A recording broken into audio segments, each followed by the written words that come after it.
মুষ্টিবদ্ধ করো, সমাজ থেকে সকল বৈষম্যের কবর রচনা করবার শপথ নাও।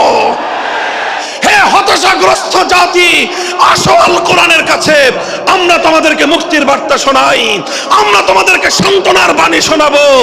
আসো হাতে হাত রাখি, সমস্ত বৈষম্য, জুলুম, স্বৈরতন্ত্রের কবর রচনা করে আল্লাহর কোরআনের সমাজ গড়বার জন্য হাতে হাত রাখি। যদি ইনসাফ কায়েম না করা যায়, ইসলাম অনুসরণ করা যায় না। যদি বেইনসাফের বিরুদ্ধে লড়াই না করতে পারো, মিথ্যে মুসলমানিত্বের দাবি ত্যাগ করো।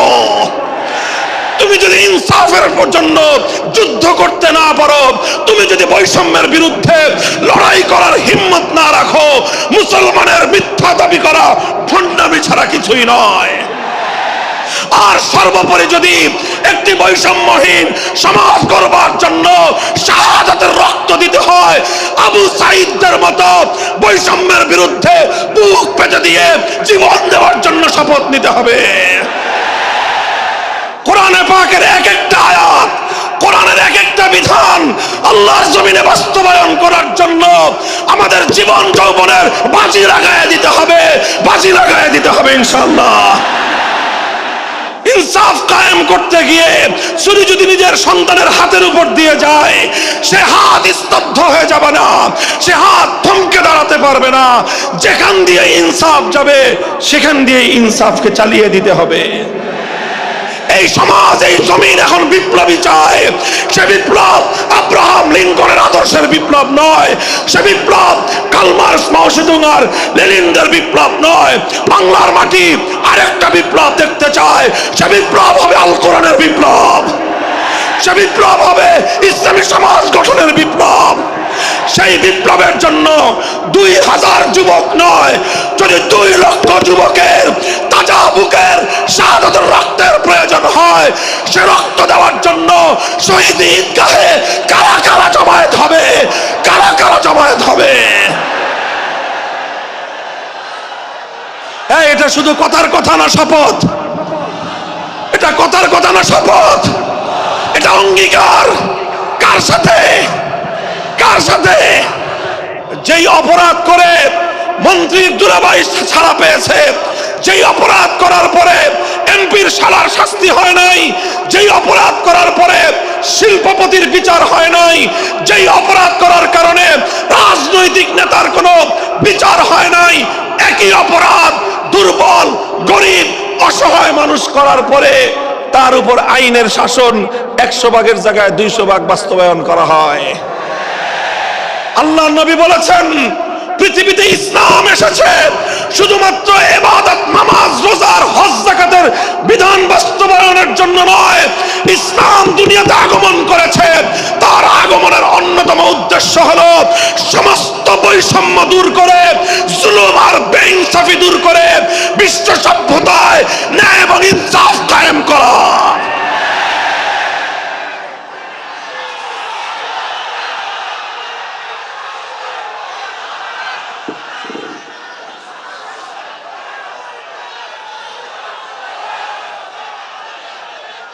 মনে রাখবেন, বৈষম্যহীন সমাজ গড়া এটা শুধু বৈষম্য বিরোধী ছাত্র নেতৃবৃন্দের দায়িত্ব নয়। বৈষম্যহীন সমাজ গড়া এটা শুধুমাত্র বৈষম্য বিরোধী ছাত্র নেতৃবৃন্দের দায়িত্ব নয়। বৈষম্যহীন সমাজ গড়া সর্বপ্রথম আল কোরআনের সৈনিকদের দায়িত্ব। বৈষম্যহীন সমাজ গড়া সর্বপ্রথম আল্লাহর নবীর সত্যিকার উম্মতদের দায়িত্ব। ওঠো, দাঁড়াও, হাত মুষ্টিবদ্ধ করো, সমাজ থেকে সকল বৈষম্যের কবর রচনা করবার শপথ নাও। মুহতারাম হাজিরিন, কথাটা খুব জায়গা লক্ষণীয়, শোনার বিষয়। যারা একটা বৈষম্যহীন সমাজ দেখতে চাও, যারা জুলুম এবং অত্যাচারে অতিষ্ঠ হয়ে গিয়েছো, যাদের জীবনকে এই ধরনের অন্যায়, অবিচার, জুলুম, শোষণ, স্বৈরতন্ত্র যাদের অন্তর হৃদয়কে জ্বালিয়ে পুড়িয়ে ছারখার করে দিয়েছে, হে হতাশাগ্রস্ত জাতি, আসো আল কোরআনের কাছে, আমরা তোমাদেরকে মুক্তির বার্তা শোনাই, আমরা তোমাদেরকে সান্ত্বনার বাণী শোনাবো। আসো হাতে হাত রাখি, সমস্ত বৈষম্য জুলুম স্বৈরতন্ত্রের কবর রচনা করে আল্লাহর কোরআনের সমাজ গড়বার জন্য হাতে হাত রাখি।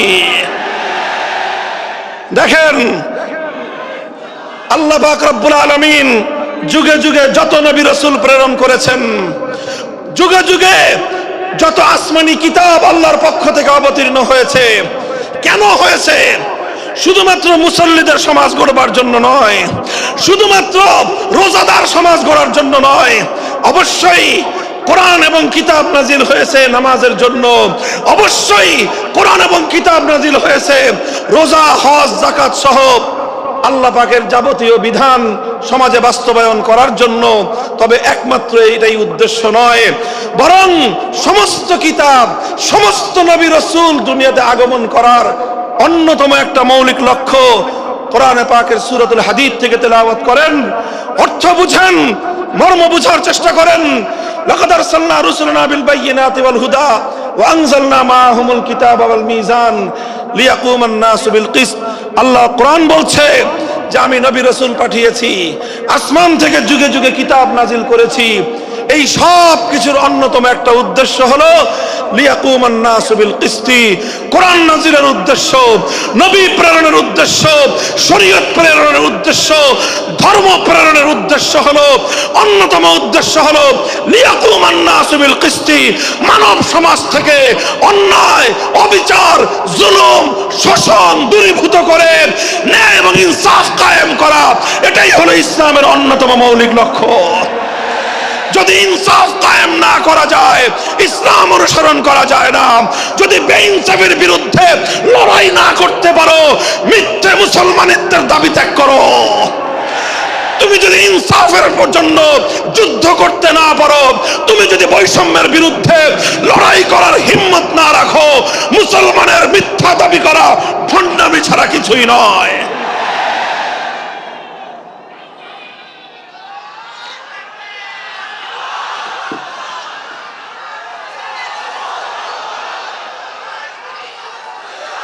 এই জন্য আমাদেরকে বুঝতে হবে, আমাদের জীবনের অন্যতম মিশন, যে জন্য আল্লাহ তার নবীদেরকে পাঠিয়েছেন, নবীদের জীবনের মিশন যা ছিল, নবীর উত্তরাধিকারী, নবীর অনুসারীদের জীবনের মিশনও সেটাই হবে। বলেন কথা ঠিক না বেঠিক? যে পথে গিয়েছে নবীদের জীবন, সে পথে যাবে আমাদের জীবন। যেটা ছিল নবীদের ভীষণ, সেটাই হবে আমাদের ভীষণ। যদি এটাই হয় সত্য কথা, এটাই যদি হয় শপথ, তবে বৈষম্যহীন সমাজ গড়বার জন্য যা করতে হয় তাই করা আমার আর তোমার জিম্মাদারি। যদি সেজন্য আমাদেরকে ঘাম ঝরাতে হয়, ঘাম ঝরানো আমাদের দায়িত্ব। আর যদি সেজন্য চোখের অস্ত্র দিতে হয়, চোখের অস্ত্র দেওয়া আমাদের দায়িত্ব। যদি সম্পদের কোরবানি করতে হয়, মাল সম্পদের কোরবানি করা, সেটাই আমাদের জীবনের দায়িত্ব এবং উদ্দেশ্য।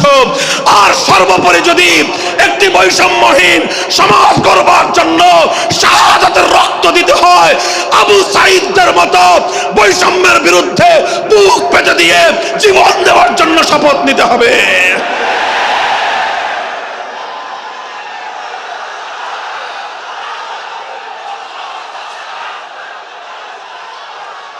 এই প্রস্তুত থাকবেন তো ইনশাআল্লাহ? আল্লাহর নবী বললেন এই বৈষম্য চলবে না, এই বৈষম্য জাহিলিয়াত, এই বৈষম্য মূর্খতা। সমাজের মধ্যে নিজের দলের লোক অন্যায় করলে পাগার পার, বিরোধী দলের লোক অন্যায় করলে আইনের শাসনে 100 ভাগের জায়গায় 200 ভাগ। নিজেরা অপরাধ করলে সেই অপরাধীকে ছাড়িয়ে নেওয়ার জন্য সমস্ত আয়োজন। বিপক্ষ মতের লোকজন অপরাধ না করা সত্ত্বেও তাদেরকে কেচোর মতো মাটির গর্ত থেকে ধরে এনে তাদেরকে বিচারের মুখোমুখি দাঁড় করানো, অন্যায়ভাবে তাদের জীবন থেকে তাদের যৌবনের সময়গুলো কেড়ে নেওয়া, বছরের পর বছর অন্ধকার কারা প্রকোষ্ঠে তাদেরকে বন্দী করে রাখা। এই জুলুম এবং অন্যায়ের অবসান যদি না ঘটাতে পারো, পুরুষ এবং যুবক মানুষ হিসেবে আল্লাহর কাছে জবাবদিহিতার সুযোগ থাকবে না।